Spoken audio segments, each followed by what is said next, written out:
그럼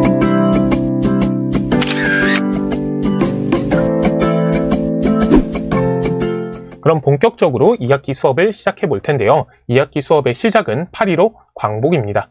1945년 8월 15일 일본의 항복으로 우리가 드디어 광복을 맞이하게 되는 건데요.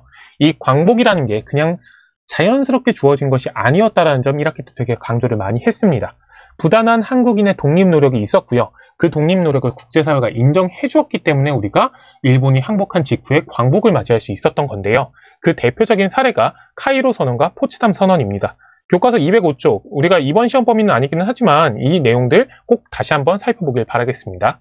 자, 그런데 한 가지 알아둘 건, 또 기억을 해둘 건, 이렇게 국제사회의 인정의 결과 우리가 광복을 맞이했다라는 건 결국에는 우리가 새로운 정부를 수립해 가는 과정에서 그런 국제사회의 영향력에서 벗어나기 어렵다라는 걸 또 반증하는 거기도 합니다.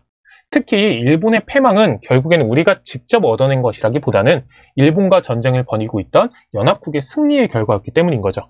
따라서 정부의 수립 과정에서 미국과 소련의 영향을 받는 것은 당연한 것이었다고 볼 수밖에 없습니다. 자, 이런 영향력이 어떻게 보면 상존하는 상황에서 우리가 어떻게 대처할 것인지가 상당히 중요했던 게 45년 8월의 상황이었다는 거겠죠. 자, 이런 영향을 가장 잘 보여주는 게 2번에 있습니다. 38도선으로 한반도가 나뉘게 된다는 거죠. 38도선의 분할은 처음부터 결정되어 있던 것이 아닙니다. 소련은 1945년 8월에야 일본에 선전포고를 하고 만주와 한반도로 군대를 진격시키기 시작을 하는데요. 이건 미국의 요청이 있었기 때문인 겁니다. 미국 같은 경우는 그 당시에 오키나와에 주둔하고 있었는데 미국 입장에서는 일본이 결사항전에 나서서 일본 본토를 점령하고 한반도를 어떻게 보면 해방을 시키는데 상당히 오랜 시간이 걸릴 거라고 생각한 거예요. 그러다 보니까 그 오랜 시간 동안 엄청난 피해가 생길 수가 있잖아요. 그 피해를 최소화시키기 위해서라도 또 다른 참전국이 필요했던 겁니다. 그래서 유럽에서 연합작전을 펼치고 있던 소련에게 일본과도 전쟁에 뛰어들어 달라 계속해서 요구를 했던 거고 소련이 그걸 8월에야 수락을 했던 겁니다. 자, 그런데 원자폭탄이라는 엄청난 규모의 공격에 결국엔 일본이 생각보다 빠르게 항복을 하게 된 거죠. 자, 이렇게 되니까 미국이 다급해집니다. 미국 입장에서는 전쟁이 끝난 이후에 동아시아 지역에서 자기들의 영향력을 상당히 키워나갈 필요가 있는데 지금 이 상황이 이렇게 쭉 펼쳐지게 될 경우에는 소련이 한반도를 비롯해서 일본까지 완전히 점령을 해버릴지도 모르는 거예요. 왜냐하면 자기들이 훨씬 더 멀리 떨어져 있으니까 미국 입장에서. 자, 그러니까 미국 입장에서는 그런 소련의 진격을 어느 선에서 막아낼 필요가 있는 거죠. 자, 그래서 제시를 했던 게 여기 나와 있는 38도선입니다. 그러니까 이 38도선 같은 경우는 어떻게 보면 미국 입장에선 되게 다급하게 제안했던 거예요. 그러다 보니까 미국 입장에서는 소련이 이걸 수용하지 않을지도 모르겠다는 상당히 걱정이 많았다고 합니다. 자, 근데 소련이 이걸 되게 흔쾌히 승낙을 하거든요. 왜냐하면 소련 같은 경우는 미국이 이런 식으로 제안을 할 거라는 거는 어느 정도 예측을 하고 있었어요. 자, 그런데 그 제안선이 이거보다 훨씬 더 위일 거라고 생각한 거죠. 뭐 39도선이나 40도선 정도. 자, 그러다 보니까 소련 입장에서도 이거 나쁘지 않은 제안인 거죠. 자, 그래서 38도선을 경계로 해가지고 남과 북에 미국군과 소련군이 각각 진주하기로 결정이 된 겁니다. 그리고 진주한 미국군과 소련군이 일본군의 무장을 해제하기로 했던 거죠. 자, 그러니까 잘 생각을 해보시면요. 이 38도선이라는 건 아무런 어떻게 보면 의미도 없는 선이었다고 볼 수도 있는 겁니다. 처음에 그어졌을 때는 일단 일본군의 무장 해제를 시키기 위해서 임의로 설정해 놓은 선이에요. 근데 이 임의로 설정해 놓은 선이 미국과 소련이라는 서로 어떻게 보면 대척점에 서 있는 나라들이 이 38도선을 경계로 해가지고 진주를 하게 됨에 따라 한반도의 정세가 상당히 크게 변화하기 시작을 하는 겁니다.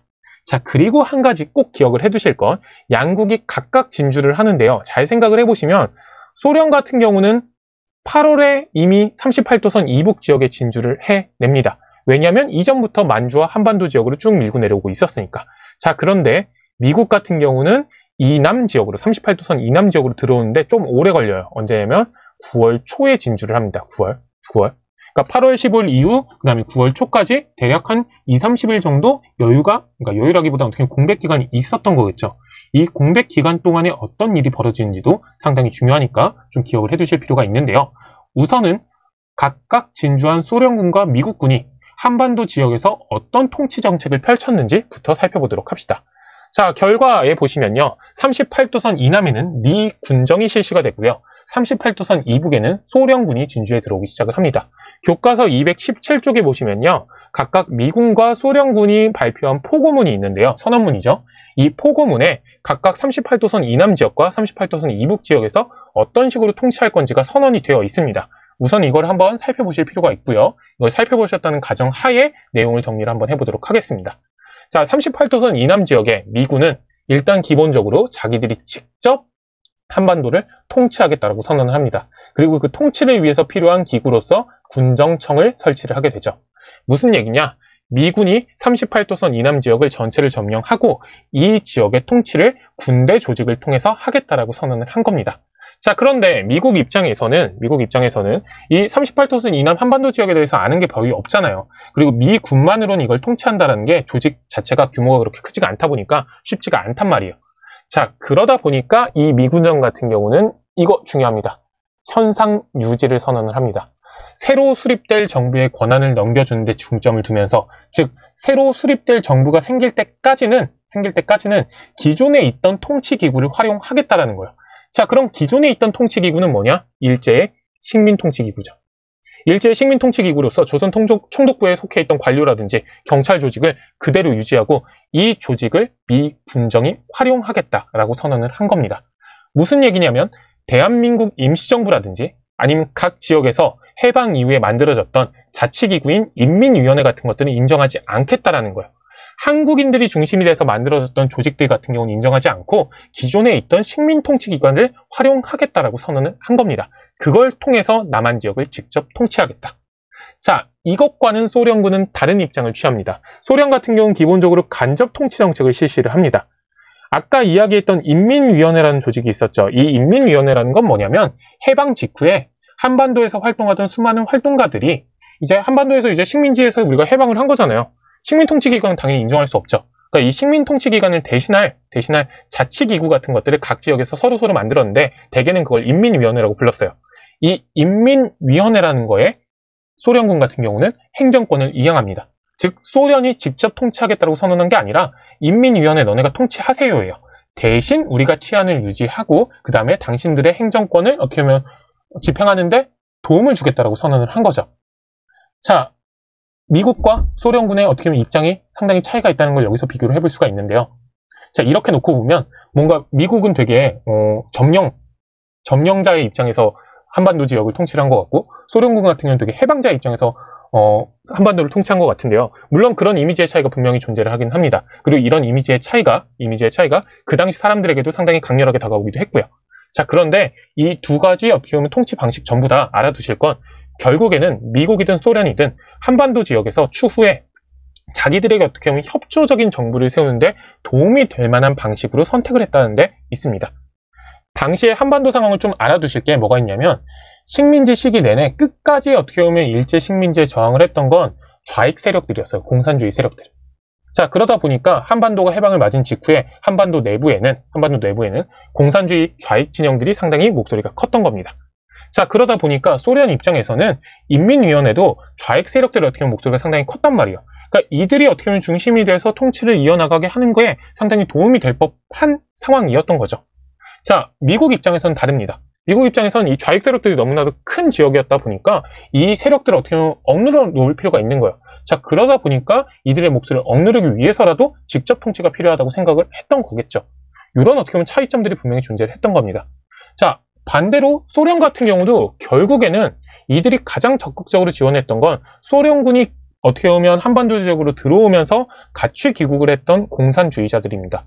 대표적으로는 김일성 같은 인물이 있겠죠. 김일성처럼 한동안 소련에서 활동을 해서 소련 입장에선 믿을만하다고 판단이 된 공산주의자들을 적극적으로 지원을 해주면서 소련의 우호적인 정부를 수립하는 걸 추구했던 것이 바로 소련의 통치 방식이었다는 거 기억해 두실 필요가 있겠죠. 즉 중요한 건 38도선 이남 지역을 점령한 미군정이라든지 38도선 이북 지역을 점령한 소련군이라든지 결국에는 추후에 한반도에서 자기들에게 어떻게 보면 협조적인 세력을 구축하는 데 상당히 공을 들였다는 걸 알 수가 있습니다. 자, 그럼 한반도 내부의 상황은 어땠는지 이제 그러니까 한반도를 어떻게 보면 장악하게 된 미국과 소련의 입장을 살펴본 거라면 해방 직후에 우리가 어떤 활동을 했는지, 해방 직후에 국내 세력들은 어떤 활동을 했는지 살펴보도록 하겠습니다. 해방을 맞이한 직후, 8월 15일 직후에 조선 건국준비위원회, 우리가 일반적으로 건준이라고 줄여서 부르는 단체가 만들어지게 됩니다. 이 조직은 여운형이라는 인물이 주도를 한 건데요. 이 여운형은 1944년에 조선 건국동맹을 조직하는데 어떻게 보면 앞장섰던 인물입니다. 1944년에 조직되었던 이 조선 건국동맹 같은 경우는 국내에서 활동하던 인물들이 만든 비밀 조직이었죠. 이거 기억해 두셔야 돼요. 우리 해방을 맞이하기 직전에 해방을 준비하던 다양한 조직들을 다루면서 이야기 나왔던 조직입니다. 이 조선 건국동맹 같은 경우는 국내에서 활동하던 좌익과 우익 세력들이 합작을 해서 만든 단체인데요. 일본의 패망을 어느 정도 예상을 하고 일본이 패망한 직후에 우리가 새롭게 만들 정부를 어떻게 보면 준비하기 위한 조직이었다고 생각하시면 돼요. 그러니까 이 조선 건국동맹 같은 경우는 해방을 맞은 직후에 건준을 만들고 이제 각 지역의 다양한 조직들을 갖추어 나가면서 새로운 정부를 만들 준비를 해나갔던 단체라고 보시면 됩니다. 그 대표적인 인물이 여기 나오는 누구였다? 여운형이 있었고요. 자, 이 여운형이 중심된 건주는 광복 직후에 사회 안정과 국민 생활 안정을 이루기 위해서 상당히 많은 노력들을 합니다. 초기에는 이 여운형이 조선 총독부로부터 행정권을 어느 정도 이양을 받으면서 다양한 역할을 하는 것 같았어요. 자, 근데 문제는 38도선 이남 지역에서 미군정이 들어서기 시작을 하면서 미군정이 이렇게 선포를 한 거예요. 포고문에. 기존의 조직들 전부 다 인정하지 못하고 우리는 현상 유지, 즉 조선 총독부의 조직을 통해 가지고 통치를 하겠다. 그러니까 조선 총독부의 관료라든지 경찰들은 하던 일 계속 하세요라고 선언을 한 거예요. 자, 그러다 보니까 초기에는 조선 총독부가 이 건준의 활동에 상당히 협조적인 모습을 보였는데 이 포고문이 발표된 직후부터 총독부가 제대로 협조를 하지 않으면서 이 건준의 활동이 삐걱거리기 시작을 합니다. 자, 그리고 시간이 흘러서 8월이 넘어서 9월 초에 미군이 드디어 38도선 이남 지역으로 진주할 거라는 소식들이 전해지기 시작을 하겠죠. 자, 그러면서 건준 조직이 새로운 어떻게 보면 대응을 하기 시작을 합니다. 뭐냐면 건준 입장에서는 이렇게 38도선 이남 지역으로 진주하는 미국하고 직접적인 교섭을 할 필요가 있다고 생각한 거예요. 자기들이. 자, 그러기 위해서라도 자기들이 정부의 위상을 갖출 필요가 있다고 생각을 합니다. 자, 그래서 미국 진주 직전에 조선인민공화국이라는 새로운 정부를 성립하고 그 성립을 선포하게 이르는 거죠. 미국이 남한으로 진주했을 때 대등한 입장에서 교섭하고자 했던 거예요. 자, 그리고 각 지역에 있던 지부를 인민위원회라는 형태로 전환을 시킴으로써 하나의 조직을 갖추기 위해 다양한 노력들을 해갑니다. 자, 문제는 미 군정이 이걸 인정한다 안 한다? 안 함으로써 조선인민공화국 성립의 선포는 사실상 어떻게 보면 하나의 에피소드로 끝이 나게 됩니다. 자, 문제는 이 과정에서 이렇게 건준이 조선인민공화국을 성립하고 선포하는 과정에서 좌익 세력들이 주도권을 장악하기 시작을 한다는 겁니다. 건준 활동에. 자, 그러면서 여기에 불만을 품은 우익 세력들이 건준을 탈퇴하면서 건준의 영향력이 약해지고요. 조선인민공화국 성립 선포가 사실상 실패로 돌아가게 되면서 건준이 사실상 어떻게 보면 유명무실한 존재로 전락하고 마게 됩니다. 자, 그러면서 38도선 이남 지역에는 이 건준 말고 또 다른 다양한 조직들이 만들어지기 시작을 하게 되는 거겠죠. 그게 밑에 나와 있는 다양한 정당들입니다. 이 건준 활동은 어떻게 보면 1945년 8월 15일부터 1945년 9월 초까지 가장 활발하게 벌어지다가 미 군정이 진주를 하게 되면서 사실상 스탑됐다고 생각하시면 되고요. 그 이후에 여운형도 이 건준 활동이 힘들어지니까 새로운 조직들을 만들어 가게 되겠죠. 조선인민당이라는 조직들을 만들어 가게 되는데요. 이 조선인민당뿐만이 아니라 다양한 정당 조직들이 만들어지면서 우리의 새로운 정부를 수립하기 위한 다양한 노력들이 새롭게 시작이 되는 겁니다. 자, 그 정당들을 살펴보시면요. 한국민주당이 우선 있는데요. 이 한국민주당 같은 경우는 김성수라는 인물, 이 김성수 같은 경우는 일제강점기 때 경성방직이라는 한국인이 어떻게 보면 운영했던 가장 큰 규모의 회사를 운영했던 인물이고요. 동아일보 사장 출신이기도 합니다. 이 김성수라는 인물이 중심이 돼서 건준 활동에 비판적인 우익 세력들이 조직을 한 정당이라고 생각하시면 되는데요. 이 조직 기억을 해주실 게 이겁니다. 지주라든지 자본가들, 이 출신들이 상당히 많은 조직, 많은 정당이었다는 거예요. 즉 일제강점기 때도 어느 정도 사회활동을 하던 인물들이 이 한국민주당의 어떻게 보면 주된 세력들이었던 겁니다. 그러다 보니까 이 한국민주당 같은 경우는 상당히 약점이 있었어요. 뭐냐면 민족주의 계통이기는 하지만 사회활동을 하는 과정에서 상당히 어떻게 보면 친일 부역자적인 모습도 조금씩은 보여줬었다라는 거예요. 그러다 보니까 이 한국민주당 같은 경우는 우익 세력들 중에서도 가장 어떻게 보면 극단적인 목소리를 내는 세력의 주축 들 중에 하나였습니다. 그런 것들 좀 기억을 해주실 필요가 있고요. 자, 그리고 이 시기가 되면 이제 시간이 흐를수록 국외에서 활동하던 수많은 어떻게 보면 독립운동가들이 귀국을 하겠죠. 그리고 그 귀국한 독립운동가들이 새로운 정부를 구성하는 과정에서 활동하기 위해 자기 조직, 정당을 만들어가기 시작을 합니다. 이승만이 만들었던 조직이 여기 나오는 독립촉성중앙협의회고요. 김구 등 대한민국 임시정부에 참여했던 사람들 중에 민족주의 계통의 인물들이 중심이 돼서 만든 조직이 한국독립당입니다. 이런 다양한 정당들이 만들어지면서 새로운 정부를 만들어가는 과정에서 한국인들의 활동도 활발해지기 시작을 하는 거죠. 자, 근데 알아두실 건요. 여기 정리되어 있는 이런 정당들 있죠. 이 정당들은 민족주의 계열에 속하는 우익 정당들이었다는 겁니다. 자, 그럼 반대로 여기 적혀 있지는 않지만 좌익, 즉 공산주의 어떻게 보면 이념을 실천하고자 하는 정당들도 존재를 했겠죠. 대표적으로는 조선, 아까 이야기했던 인민당이라는 정당이 있습니다. 이 조선인민당 같은 경우는 여운형이 조직을 했던 정당이고요. 이 여운형 같은 경우는 좌익 세력에 속해 있기는 하지만 중도 좌익으로 보통 분류가 되는 인물이었어요. 그러니까 극단적인 공산주의 이념을 추진한다기보다는 우익과도 어느 정도 손잡을 수 있다는 입장에 취해 있던 인물이라고 한다면, 자, 그거보다도 훨씬 좌쪽으로 치우쳐져 있던 정당이 조선공산당입니다. 이 조선공산당을 이끌었던 인물이 박헌영이라는 인물인데요. 이 박헌영이 중심이 돼서 일제강점기 때 어떻게 보면 핍박받아서 결국엔 해산되었던 조선공산당이 8월 15일 직후에 재창당이 된 겁니다. 자, 그럼으로써 좌익에는 이 조선공산당을 중심으로 해가지고 다양한 또 활동들이 펼쳐지게 되는 거죠. 그러니까 이런 식으로 우익이든 좌익이든 다양한 활동들이 펼쳐졌던 건데요. 이 다양한 활동들의 어떻게 보면 중심지는 38도선 이남 지역이었습니다. 왜냐하면 그러니까 우리는 지금은 남북을 어떻게 보면 구분해서 보는 게 너무나도 당연하고 일반적인데요. 그 당시 사람들에게 한반도는 하나였던 거예요. 자, 하나의 한반도의 가장 중심 지역은 서울이 되겠죠. 그러니까 이런 다양한 활동들이 서울을 중심으로 펼쳐지게 되는데요. 그때는 우익뿐만이 아니라 좌익 단체들, 좌익 정당들도 이 서울 지역에서 활동을 하면서 좌익과 우익 간에 어떻게 보면 갈등도 있고 협조도 벌어지면서 다양한 정치 활동들이 펼쳐져 갔던 겁니다. 이런 상황에서 새로운 정부를 만들기 위한 다양한 노력들이 펼쳐졌던 건데요. 자, 잘 알아둘 건 이런 대내적인 환경뿐만이 아니라 그 당시 상당히 어떻게 보면 한반도의 정세를 규정했던 대외적인 정세가 중요하다고 했었죠. 그 대외적인 정세는 뭐냐? 미국과 소련의 점령이라는 겁니다. 즉, 한반도의 새로운 정부가 구성되는 과정에서 미국과 소련이 어떤 결정을 하는지가 상당히 중요한 역할을 하게 될 텐데요. 그게 바로 모스크바 3국 외상회의입니다. 이 모스크바 3국 외상회의는 1945년 12월 말에 미국, 영국, 소련 3국 외무장관이 모스크바에서 한국 독립 문제를 협의한 회의입니다. 자, 이 한국 독립 문제와 관련해서 우리가 조금 기억을 해둘 게 카이로 선언에서는 한국의 독립을 국제적으로 승인을 해줬다고 했었잖아요. 자, 그런데 이 카이로 선언에는 구체적인 방안이 제시되어 있지는 않았어요.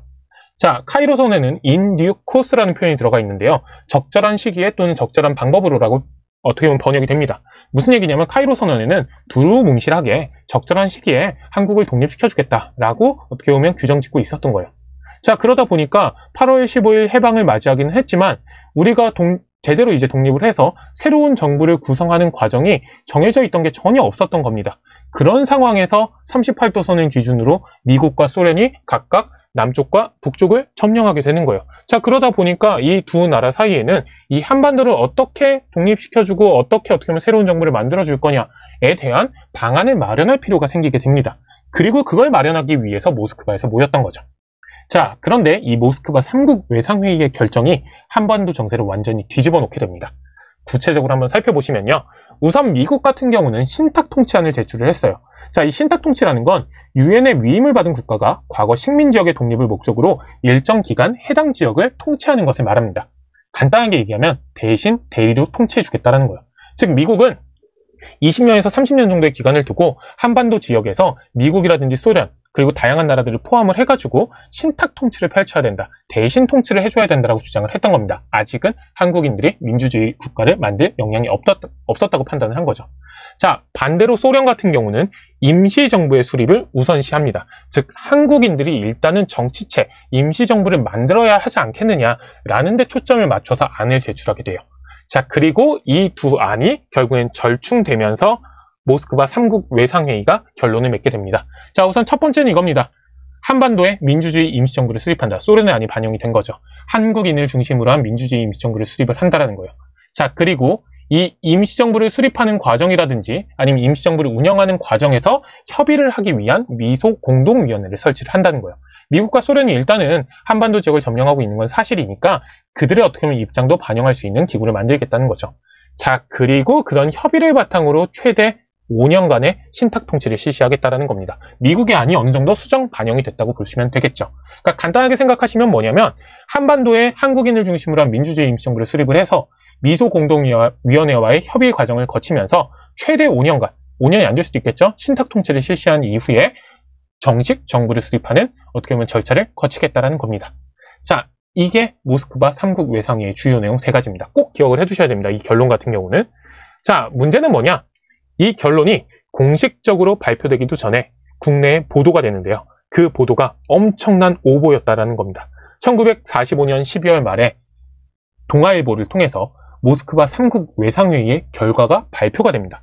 그러니까 발표가 된 건 아니고 정확하게는 보도가 되는 거죠.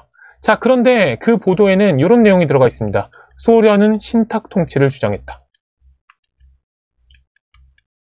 자, 미국은 즉각 독립을 주장했다.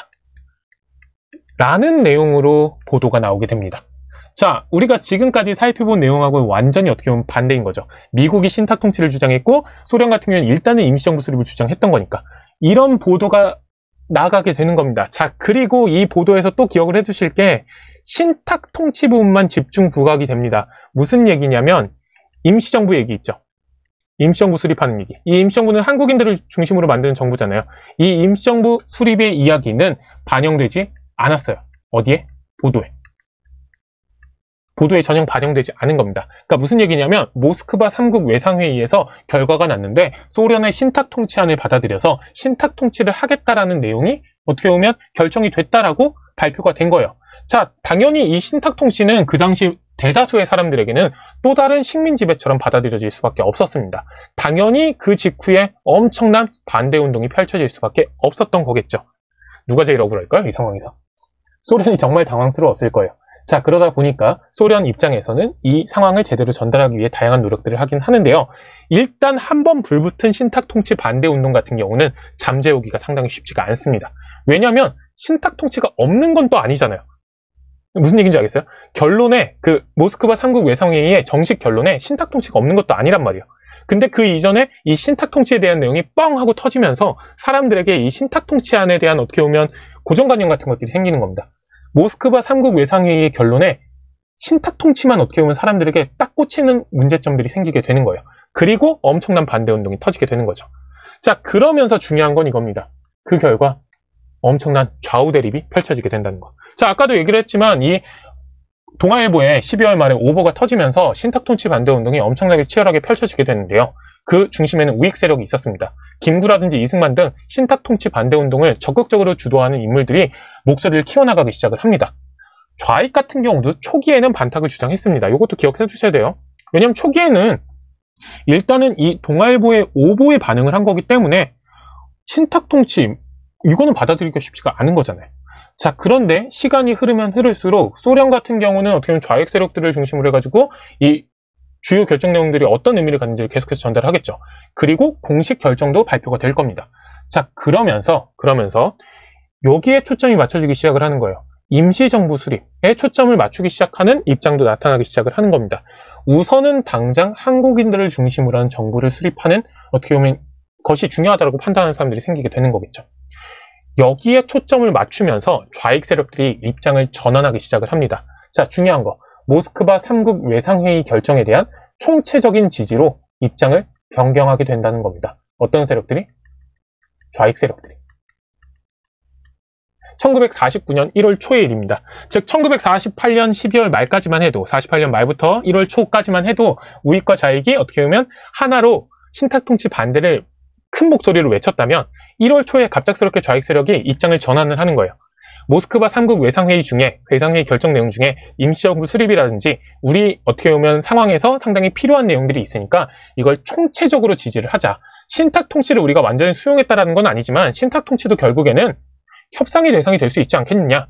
우선은 임시정부를 수립하는 데 초점을 맞춰서 이 모스크바 3국 외상회의 결정을 지지하자 라는 쪽으로 입장을 변경하게 되는 겁니다. 자, 그러면서 좌익과 우익 세력 간에 엄청난 갈등이 펼쳐지게 되는 겁니다. 우익 세력은 좌익을 뭐라고 비판을 하냐? 매국노라고 비판을 합니다. 좌익들이 소련의 그러니까 소련의 신탁 통치 안을 받아들여가지고 나라를 팔아먹으려고 하고 있다라고 비판을 하고요. 좌익 같은 경우는 우익을 어떻게 보면 이렇게 비판을 해요. 어린 놈들. 이거 뭐 다른 표현이 있기는 한데 좀 어려우니까 이렇게 그냥 표현을 할게요. 어린 놈들이라고 표현을 합니다. 소학병자라고 보통 표현을 하는데요. 뭐냐면 좌익은 우익들에게 이렇게 얘기를 하는 거예요.